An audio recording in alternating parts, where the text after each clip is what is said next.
districts. You're watching the Radio Buzz Project.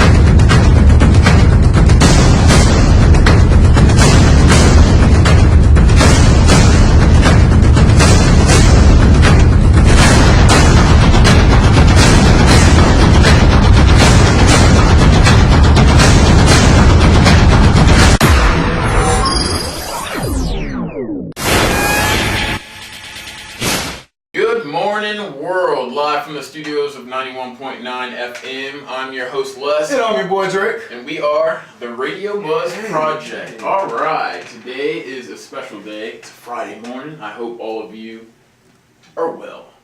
If you hadn't already, be sure to follow us on all platforms, Instagram, Twitter, and Facebook alike at the Radio Buzz Project.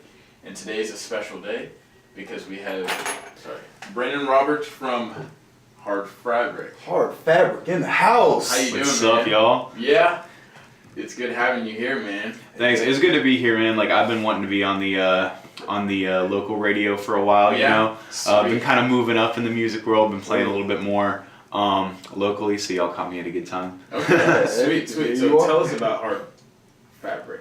Okay, so basically what Hard Fabric is it's a lot of different things. It's kind of a folk punk project, meaning that it's acoustic music with more, I guess, punk lyrics. Basically just telling stories about my life and, having fun while doing it. Sweet. All right, so when did you start this? Okay, so project? It's funny you ask because I would have been able to tell you this a week ago, but like I was just thinking about it, I was just looking back on it. So this has actually been going on since September 2016. We actually started as a two-piece. It was me and Marissa Williams from Bull Moose, and our very first show was actually in my living room back at my old place. So like we didn't have like the same hurdles to jump over of like trying to play like a show in, you know, an actual venue. You know, we just kind of like set up in our living room, invited a whole bunch of people over and said, hey, you know, like we're starting this thing, y'all can come out, play some music with us, and that's kind of the birth of Hard Fabric. That's how it started. Sweet.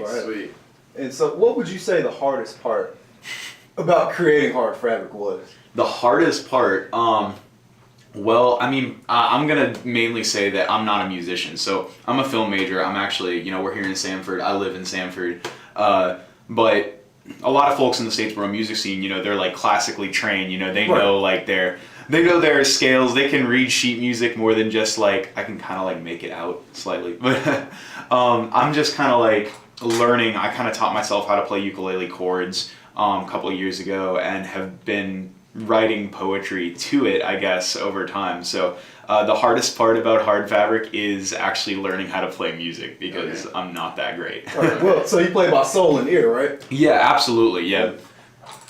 And as far as songwriting, you write your own songs, correct? Lyrically? Yeah, absolutely, 100%.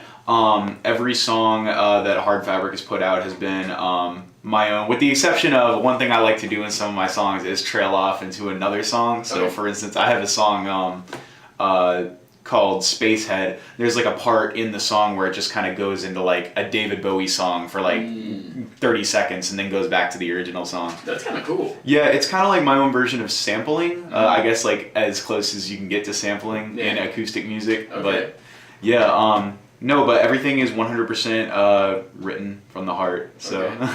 And how many songs do you have in your collection? How many Hard Fabric songs are there for the world to hear? And if like when you give that number, where can listeners hear these songs? All right, so with Hard Fabric currently, we are in the process of recording an album. The album's going to be about 10 tracks.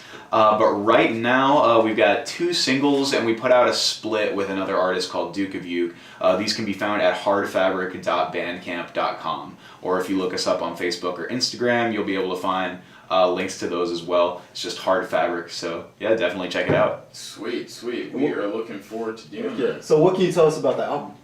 So the album is called The Best Part of Being Young, The Worst Part of Growing Up. First half of the album is about all of the best parts of being, you know, young in your prime, you know, kind of like figuring out stuff about life, you know, love, adventure, that kind of stuff.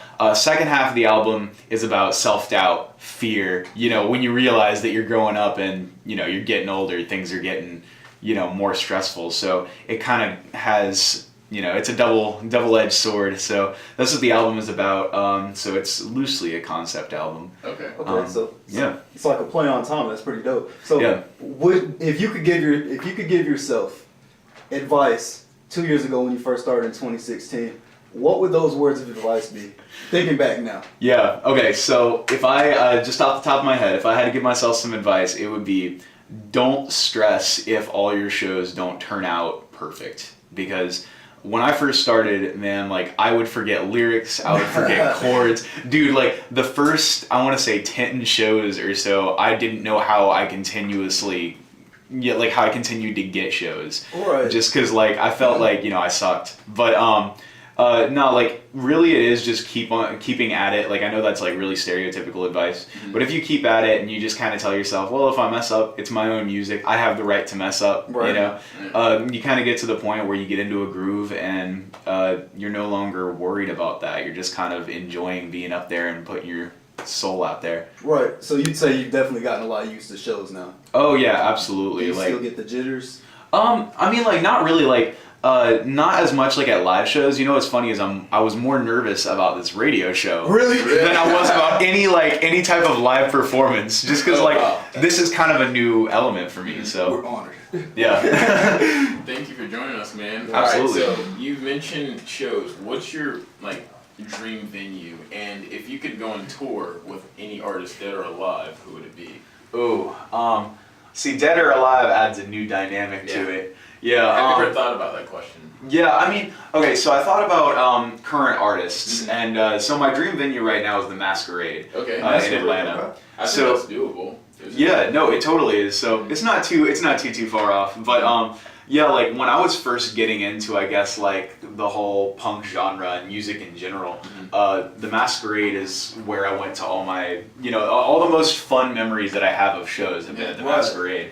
My favorite artist ever, had a lot of influence from them throughout my musical career, is an artist called AJJ. Okay. I'd love to open for them. Seen them the fourth time I saw them was actually this past Sunday. Okay. So yeah, I'm low key obsessed. Okay. Have you Really? have you reached out to them? Nah, I mean they're a lot bigger now than they used to be, but I know a few people who actually do booking for the Masquerade, so Okay. it might not be an impossibility, Right. I believe in you, man. Yeah, no, you Thanks, got man. it. Yeah. You got this. Thanks. So what about his music brought you in? Like, what attracted you to it? What? AJJ? Yeah. Yeah, well, they kind of started off as a local band in Phoenix, Arizona, and I remember when I first started listening to them, they had a few albums out, but it was super weird because I'd never heard anything like it before. They had this album out called People Who Can Eat People Are the Luckiest People in the World. What? So just the title of that album, kind of draws you in. It's like, what is this about? Yeah. And you listen to it, it's folk music. It's banjo, it's acoustic guitar and stuff like that. But then you've got these incredibly angry, passionate lyrics, and it's just it's cool. It's out of place. It's bizarre. So I like what they were doing with the genre. All right. Sweet.